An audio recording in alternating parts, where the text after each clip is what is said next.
दोस्तों, शिव पुराण चैनल में आप सबको बोलो शिव शंकर पार्वती माता। देखिए दोस्तों, ये जो फोटो है तो ये शंकर पार्वती गणेश भगवान बैठे हैं और आगे उनकी नादिया। हमेशा उनके शंकर भगवान के नादिया संग रहते थे, क्योंकि आदि शक्ति जो है नादिया भगवान को पहले ही दर्शन होते थे, इसलिए नादिया को उन्होंने चरणों में जगह दिए, इसलिए उनके चरणों में नादिया बैठे हुए हैं। दोस्तों, एक एक बात शिव शंकर भगवान की हम समझें तो हमारे बहुत लाभकारी और गुणकारी है। तो ऐसे हमारे शंकर भगवान भोले हैं, कहते हैं ना भोले हैं, बड़े सरल स्वभाव के हैं। तो उनका नाम लें और आगे की कथा आपको सुनाता हूँ। हेलो दोस्तों, आज हम ये आपको तीसरा अध्याय पढ़कर सुनाएंगे और इसमें साधन आदि विचार जो कीर्तन श्रवण मनन ध्यान संध्या जो हम करते हैं ना, इन तीनों के बारे में बताया है।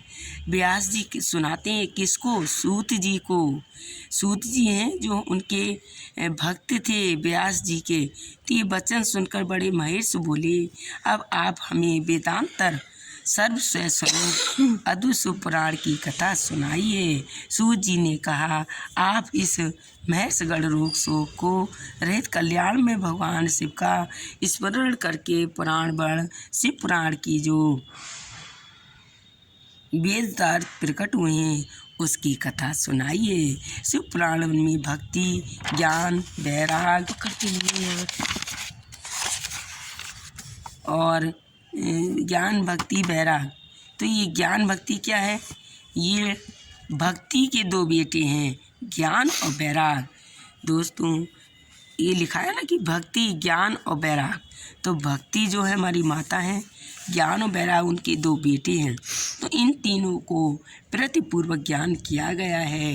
वेदांत में अद्भुत विशेष स्वरूप वर्णन है।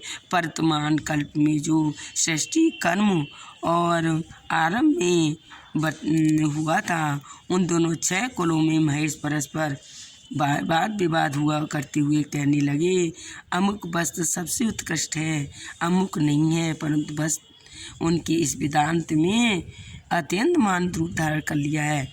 तब वे सबके सब अपनी शंका के लिए समाधान करने के लिए सृष्टिकर्ता अविनाशी ब्रह्मा जी के पास गए और हाथ जोड़कर विनयकारी वाणी से बोले, प्रभु आप संपूर्ण जगत के धारण पोषण करने वाले समस्त कारणों को हम जानना चाहते हैं और संपूर्ण तत्वों से परे तत्परस्पर पुराण पुरुष कौन कौन से हैं। तो व्यास जी से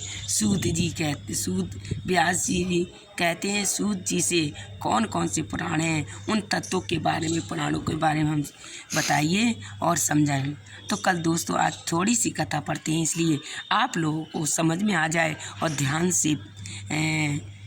ध्यान रहे। तो दोस्तों कल आपको और तीसरे अध्याय का कथा आगे से पुराण में पढ़कर सुनाएंगे। आज थोड़ा सा ही सुनाया है, कल आपको और पढ़कर श्री मुखवाणी से सुनाएंगे। तो दोस्तों अच्छा लगा तो लाइक करें, मेरे चैनल को ज़्यादा से ज़्यादा सब्सक्राइब करें और कमेंट में दोस्तों ज़रूर लिखते रहिए, अच्छा लिखा है तो और अच्छा पढ़ा है, गलत पढ़ा है तो। कल आपको बोलो श्री पुराण भगवान शिव पुराण भगवान की जय।